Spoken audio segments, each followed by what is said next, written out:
Você falou num ponto, outro dia a gente estava numa discussão aqui, e eu falei assim, existe uma pergunta que a gente tem que fazer quando a gente está entrevistando o cliente sobre um projeto, que é aonde, por exemplo, um treinamento à distância. Eu vou fazer um e-learning, eu vou fazer um vídeo para rodar na plataforma. Aonde as pessoas assistem isso? Elas assistem no celular. Muda a forma como eu monto a tela, ok? Uhum. Porque a quantidade de informações que eu vou colocar lá é diferente se a pessoa fosse assistir num desktop. É visual, né? O celular, a tela é menor. E aí eu Uhum. quero colocar naquela tela legenda, libras, áudio. Então, o certo é, escolha o formato que você quer assistir. Com libra, não tem legenda. É com legenda, sem legenda. Você decide, porque aquilo é feito para você. Porque senão a gente tá olhando a tela, eu coloco libra, coloco legenda, coloco isso aqui, coloco descrição, coloco isso aqui, aquilo outro. E aí eu olho e falo assim, cara, eu não tô conseguindo transmitir a mensagem. Eu tô querendo incluir todo mundo numa mesma, e eu não consigo. Tecnicamente, às vezes, é difícil. Né? Então a gente olha e fala assim, e aí entra o papel de treinamento.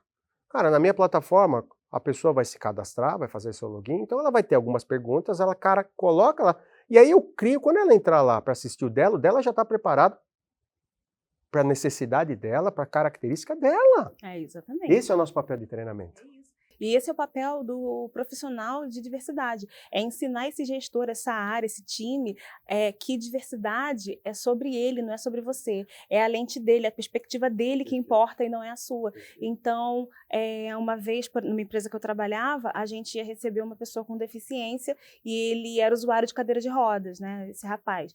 E aí o gestor ficou nervosíssimo porque essa pessoa, esse rapaz, era um excelente candidato e, em tese, aquele ambiente não era devidamente adaptado para a deficiência dele. E aí ele veio desespero, ele estava vermelho quando ele veio falar comigo, o que que eu faço? E não é adaptado. Eu falei assim, gestor, vamos chamar essa pessoa aqui, vamos fazer um tour pelo nosso andar, pelo nosso prédio, e vamos dizer o que ele precisa para a inclusão dele mesmo. A gente já estava com contato de marceneiro, um montão de contato, que a gente ia fazer uma obra faraônica, e aí quando a gente fez o tour com esse rapaz, ele pediu 2 ajustes, e a gente estava preocupado, a gente ia ter que desmontar o escritório. Então é sobre ele. Às vezes, Peterson, nem é tão complicado, É, é só perguntar para e ele. às vezes, né, Thalita, é natural nosso, porque a gente não pode se sentir culpado por uma coisa que a gente quer fazer bem feita. A gente tem que se sentir responsável. Então a nossa responsabilidade é fazer isso. Mas, às vezes, na ânsia da gente querer fazer, a gente acaba fazendo a mais, demais. E às vezes a gente tem o desejo de, eu estou fazendo isso porque eu quero ajudar, porque... Não, se atrapalha. E o Então a profissional conversa, o é, diálogo, é. E ouvir. é. E vou ouvir. E você estar atento às demandas e às situações do cotidiano é muito importante para você construir o teu conteúdo de treinamento.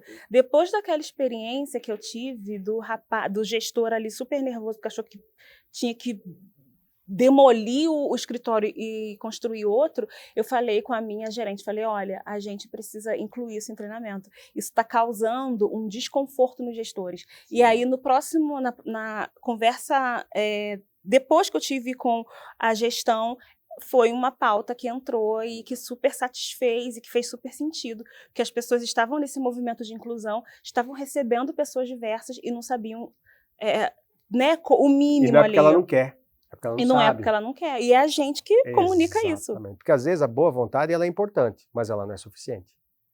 Né? O esforço não garante o resultado. Não, é isso aí, é isso. Né? Eu preciso ter outros componentes. Eu preciso ser esforçado, claro, mas eu também preciso ter a ferramenta, preciso ter o recurso. Eu peço para você, me faça um café. Eu quero um café gostoso, hein? Aí eu vou tomar um café, mas se eu te der um pó de café que não vai fazer um café, você vai fazer 50 cafés e nunca vai sair gostoso. E eu fiz do meu jeito. E você fez da maneira certa, que você foi treinando. Só que o insumo, só que o recurso nunca vai te dar um café gostoso. Ou então, não de acordo com aquilo que eu considero ser gostoso. É isso, eu acho que tem a ver com competência, que é outro termo super relativo. O que é competência numa organização não é em outra. Eu preciso comunicar o que é competência, o que é respeito, o que é, né, um monte de coisa, naquela amostragem, naquela organização, Perfeito. naquele cenário. Então, o nosso papel é muito importante, é crucial, assim, sabe? Falando sobre tudo, inclusive sobre a inclusão de pessoas. É como eu comunico, é o estudo do público, é o quanto aquilo é prático e realmente factível, Possível. possível, é um monte de coisa, né? É o quanto que eu ferramento aquele grupo. A gente tem uma responsabilidade muito grande e de tornar o treinamento um ambiente legal, um momento agradável, um momento que eu entro de um jeito e eu saio de outro. Eu entro sabendo fazer uma coisa e eu saio sabendo fazer duas. Precisa ser um momento Que legal. fértil e não só técnico, Tô vendo aqui porque me burocrático. mandaram. É isso aí. Vai ter coffee break? Tem brinde? É A isso. gente tem que tirar essas coisas, né? Tem. Eliminar essas coisas, né? É isso. O treinamento ele tem que ser algo desejável. É isso aí. A pessoa tem que brigar para ir no treinamento. E hoje a gente não tem isso. É lógico, tem algumas coisas, alguns vícios, algumas crenças, né, alguns vieses inconscientes. Eu comentei isso contigo lá, um pensamento, né, que eu tenho. Eu falo assim, nós brasileiros batemos no peito e falamos assim, a gente não lê manual, a gente não precisa ler manual de instrução. Talvez seja por isso que a gente e que a gente tenha necessidade de tantas coisas, talvez seja por isso. Então, o hábito de ler, o hábito de estudar, o hábito de querer conhecer mais, o hábito de querer se desenvolver, são coisas extremamente importantes. E é incrível que você pergunta para um pai, para uma mãe, o que você mais deseja para o seu filho? Eu quero que ele consiga estudar, eu quero que isso aqui, eu quero... Então, fala assim, esse sentimento existe, esse desejo, e depois, ao longo do tempo, ele vai se perdendo. E as empresas, mais do que uma missão, mais do que têm a obrigação de fazer isso. Porque as empresas contratam as pessoas para que a empresa entregue algo para o cliente dela. E são as pessoas que vão fazer. Então não é missão, não, cara, não tem nada nobre. A primeira coisa é uma obrigação da empresa treinar as pessoas que fazem ali. É uma questão de respeito com quem eu estou contratando, com quem está trabalhando comigo. Esse é o meu pensamento. Às vezes eu sou um pouco exigente, né, mas eu acredito nisso. Né? Hoje eu não acredito tanto que eu vou conseguir mudar o mundo, tá? Mas eu acredito que eu posso contribuir com alguma coisa, pelo menos para não piorar.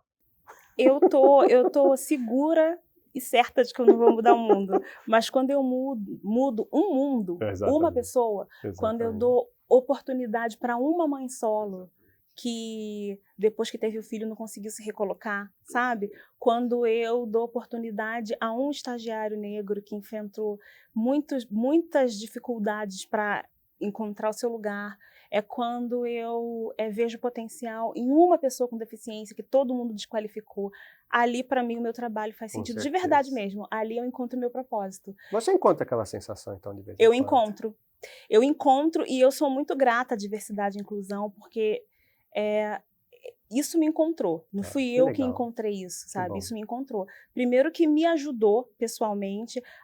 Eu tinha muito complexo pela minha deficiência auditiva. Eu entrei no comitê Olímpico e Paralímpico, né, Rio 2016, tentando esconder que eu tinha uma deficiência. Minha deficiência é profunda, eu não tenho nenhuma função do ouvido direito, tenho cerca de 24% no esquerdo, então eu tenho uma deficiência bastante acentuada. E eu entrei ali tentando disfarçar, tentando enganar as pessoas que eu estava ouvindo.